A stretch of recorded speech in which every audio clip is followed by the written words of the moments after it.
Welcome to the 260 Journey. In Luke 18, Jesus tells a story on prayer, but I think he's wanting you to pick the guy you think that God may like best in the story so he can teach us a lesson, not just simply on prayer, but on really seeing the way God sees.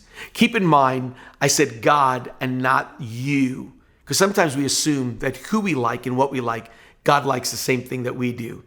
It should be easy in this story to pick out the guy who you may think that God likes best. In fact, let me read you the story and you try to pick him out.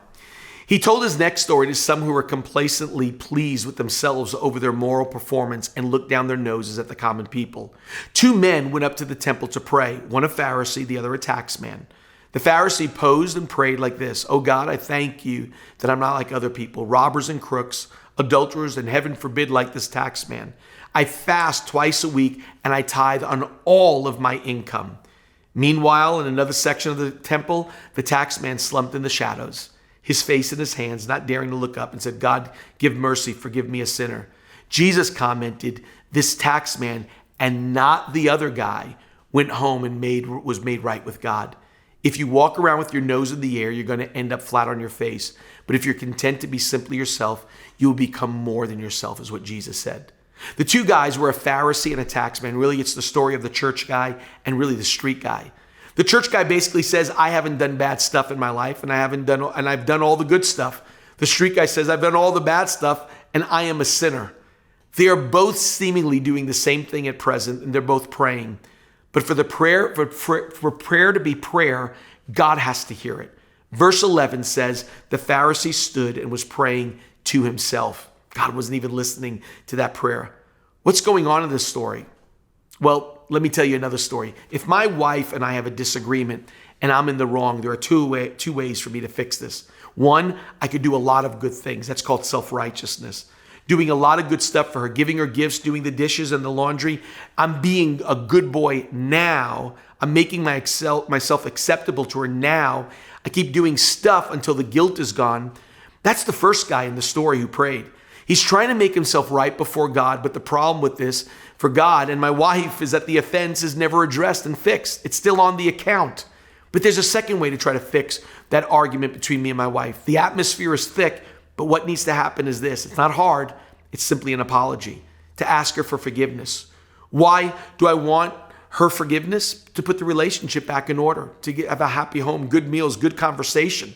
I want to be forgiven so things can be happy between us. Things now can be set right. The things that separate us are now addressed, and I want the relationship restored. Forgiveness is the way that removes the obstacles so we can talk with each other. The second way to find yourself back in a relationship is saying you're sorry, and that is the heart of the gospel and where the first man missed it. Kierkegaard says these amazing words: "It's so much easier to become a Christian when you aren't one than to become one when you assume you already are one." That was the Pharisee. The only way to become a Christian is forgiveness, being the starting point and not good deeds. You're not raised into being right with God. You're not born again, and you can't make yourself likable to God because we're all born sinners. But you can come to God and say you're sorry. That's what the Pharisee missed. Two men go to the temple, both pray, but they don't leave with the same thing. One leaves right with God. The other walks in and left in the same condition that he came to the temple in the first place. I remember a story told me a while ago of a lawyer and a doctor sitting in the same church service, and both heard the same message. The doctor made a decision to be born again that very day. And like the Pharisee and the tax collector, one left with God and the other left the same way he walked in. It took the lawyer 3 weeks to make the born again decision of saying, "I'm sorry, God, please forgive me." The lawyer, after service that day, said to the doctor, "How did you do it faster than me? I could have died and got to hell. How did you become born again first?" And the doctor simply said, "While I pleaded guilty, you were pleading your case." That's the Luke 18 story of the two guys that prayed that day. I thought it would be easy to see who God liked best. It's the worst guy because he asked for mercy.